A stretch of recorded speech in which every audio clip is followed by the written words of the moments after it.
This is probably the simplest bean sprout recipe. It's aromatic and it takes less than 10 minutes to prepare it. Let's get into it. We begin by chopping all the aromatics into small pieces. Also, we separate the white and green parts of the spring onions. Heat a pan over low heat. Melt the butter.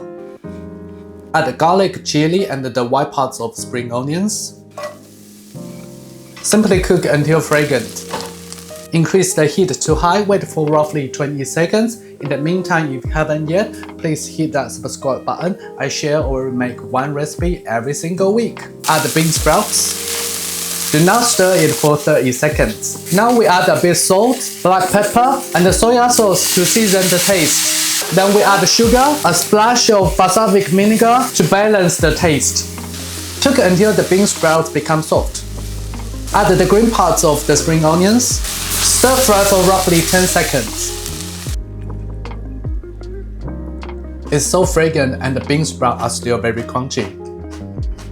Very flavorful, balanced between savory, sweet, and sour flavors. If you like my recipe, please hit that subscribe button and check my other cooking videos.